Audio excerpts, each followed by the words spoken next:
Okay, so to draw the boxer, I'm going to be using the photo that you sent me as a reference, okay? All right, so first things first, very lightly draw a circle like this that takes up a huge amount of your space. And then, by the way, if you need to slow this down or speed it up, feel free to, or you can rewind it. So I'm just going to go this kind of fast. All right, so just a circle shape like this. And then what we're going to do is we're going to draw a slight diagonal line coming from the side of the circle. And draw this lightly so it's easy to erase. And then you want to do a smile like this. That's going to curve back and then touch back on the corner of this circle here. So this is the diagonal line. This is a big curve right here. All right, then what we're going to do is on the inside here, we're going to do another smile like this that takes up about half of that entire space at least. A little bigger is fine. All right, then we're just going to do a slight frown on the top. This is going to make up its nose. And then for the nostrils, we're going to do a slight frown. That's then going to turn into a parenthesis. So this is a frown.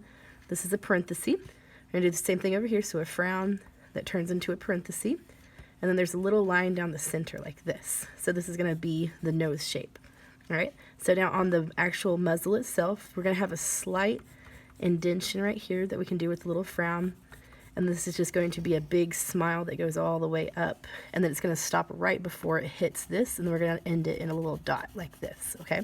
So smile, frown, big smile, end it right before you get to the head shape. Okay. All right, then what we're going to do from there is we're going to start on this little muzzle piece that we drew, right where it meets the head. And then what we're going to do is we're just going to do a little curve around here. And then we're just going to tuck it underneath the lip. Okay? All right, from here we're going to add another smile that touches the head. That's just starting on this line and curving up. And then we're going to keep this part right here. Okay? All right, so this gets our muzzle done. All right, so now what we're going to do is on the bottom part, we're going to keep this relatively flat. Go all the way up until we get right there where we're about to touch the head. And then what we're going to do is we're actually going to add a bump. So we're going to go right here below where the head touches the muzzle. And then we're just going to add a big smile like this. This is where the cheek is being pushed out because it's laying down. So just adding a big smile and then touching about halfway on the head right here. Okay? All right, then from there we can go ahead and just continue the head up here. And that would stop before you get to the top of the head. All right, so it's just a big smile, big exaggerated curve right here. All right, then what I would do is right here where we have that part that made that indentation right here, go a little bit inside the head, and then we're just going to very lightly draw a smile like this. This is going to get us our little forehead bump. And then this is going to be where I put our eye. So right across from this line, you're just going to draw a flat line first, and then you're going to curve it down like this. So it's kind of like a frowny face, but it's a little bit pointier. And then you can make that a little bit thicker just by filling it in. Like that, okay? All right, then what we're going to do is we're going to do from this corner, we're just going to do a very small smile that we're going to draw very lightly because we're going to erase it. And then once you get to where, okay, so here's the corner of the mouth. If I go like this, this is where I'm going to have my eye start, somewhere in this intersection right here. So right above that, that's where I'm going to then draw a slight frown that goes like this. And then, of course, I want to kind of thicken it up a little bit so that it looks like the eye is closed, okay? So that'll be the other eye, so it goes above the corner of the mouth, and then it's right across a little bit of a curve from the other eye, okay? All right, so this gets our face kind of going here.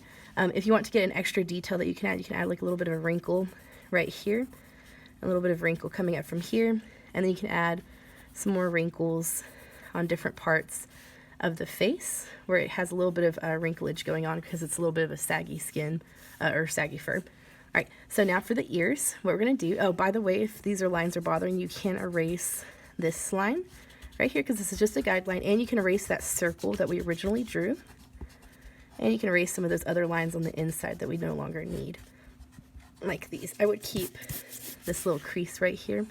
If you want to kind of make it more of a wobbly shape, you can, but it's not necessary. It's kind of up to you.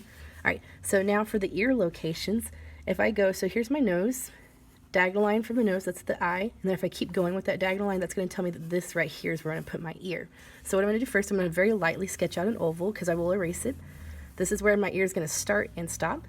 So what I'm going to do is I'm going to first draw a diagonal line like this, and then I'm going to draw a slight frown, not very exaggerated, until it gets about to the edge of my oval. And then what I'm going to do is I'm going to actually start in the center of the oval on the bottom. I'm going to do an exaggerated frown that goes up higher than my previous line, and then it frowns back down like this. It's going to look a little weird at first, just trust me though, okay? All right, so then on this part, I can actually erase the inside because that's the inside of the ear. You can add some wrinkles if you want to, but you don't have to have the wrinkles. That's just extra detail. But on the inside here, what I'm going to do is I'm going to first draw the fold of the ear. So I'm going to start on this line. I'm just going to do a frown that doesn't touch the inside, but it gets close to it. And then what I'm going to do is I'm going to draw a parallel line like this that goes down. And then what I'm going to do, I don't want to connect it here yet. I'm actually just going to fold it under and then touch that lump that I just drew. And then I can just connect this together like this. So this is going to be where my ear folds over on itself. So now I can erase that oval in the inside like this. And this is where I'm going to have, like, if you're coloring or if you're shading, this is where the ear is folding up on itself. So it makes it stand out just a little bit more. And that's where it also folds as well. So you can add a couple more wrinkles and stuff. There are some additional wrinkles that I didn't draw, but it's up to you how detailed that you want to make that look. All right, so for the other ear, if I look at it, it's going to be directly across from this one. So if I draw 2 diagonal lines, so this is going to be where my other ear is, but because it's on the other side of the head, I don't really see all of it. I'm just going to see a diagonal line that then turns into a slight curve like this. And then what I'm going to do is I'm actually going to draw the triangle part first. That's going to come back down, and then I see part of my ears flopped over like this. So I do still see this parallel line that I have here, right here, but this part right here is just going to be on the inside of the ear that I don't see. So I don't have to worry about drawing those wrinkles because they're not visible. All right, so from here you can draw a little line to indicate the top of the head like this. If you want to, you can fully connect it, but that's up to you. So here we have the head. You can erase some of these guidelines because we don't need them anymore. It's up to you. All right, so now I have the doggo head. Now to draw the body that we can see, you're going to start right here on where the ear meets the head. I'm just going to do a frown, a huge frown, until it goes above this ear. So until it gets above the ear. If you go off the page, just let it go off the page. But if you have space, change it so that you have a slight increase in the frown like this. This is going to be his shoulder. So big frown for the neck, and then slight increase for the other one. So it's kind of like you're adding like a little divot like that. All right, so that's the back of the neck. So now on the body over here, its paw is curved up underneath its arm, or underneath its mouth. So what I'm going to do is I'm going to start on the corner of the mouth right here, like slightly above the lip line. And then what I'm going to do is I'm just going to draw a diagonal line like this, that's slightly curving down, not perfectly straight. And then I'm just going to touch right here on this cheek. And I'm just going to do a flat line like this. So this is where the arm is folded. And then on the other side, I want to go down to where it gets, here's where the mouth is connected to the muzzle. I'm going to go down about halfway in between the beginning and end of it. And I'm going to just start with a slight smile. And I want to make this pretty long. I want to make it the same length as the muzzle. So if this is how wide I made my muzzle, that's how wide I want to make my foot. If it goes off the page, that's fine. But if you can fit it, you might be able to see the paw. So once you get it to however long you want it to be, you're going to do a slight curve up. And this is going to be where the paw starts. Okay, so this is the back of the arm, and this is the paw. To draw the paw, what I would suggest doing, you're just going to curve it in like this. So do a slight curve and then do a slight frown. This is going to be one toe. To draw the other toe, what I would suggest doing is draw the toe itself first and then draw the curve like this. So from this perspective, I only see 2 of the toes, and then I see the paw pad. So I would draw an oval below for the paw pad. And then I see that it curves in until it gets about halfway in between here. So don't go all the way. You want to stop and leave a gap, okay? And then afterwards, I'm going to start on the toe pad, and I'm going to do a slight smile. This is going to be its elbow. And then I do a slight diagonal line that's slightly curved. That's going to be its, so this is the elbow, this is the upper arm. And then I'm just going to do a big frown that goes up, and that'll be like the shoulder muscle right there.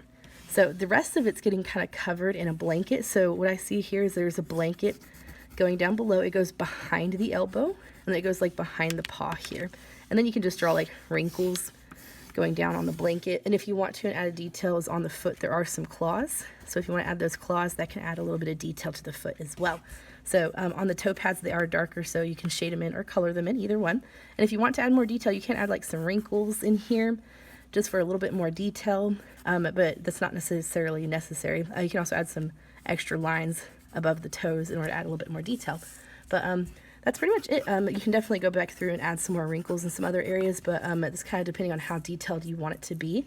I don't see any other parts of the dog because they're covered in blankets or it's laying on something. So to kind of finish off the picture, I would just do like a little line so you can see where the rest of the bed is. And you can also add some wrinkles where the head is kind of causing the wrinkles in the blanket below him to kind of ruffle up. All right, so that's about it. All right, good luck.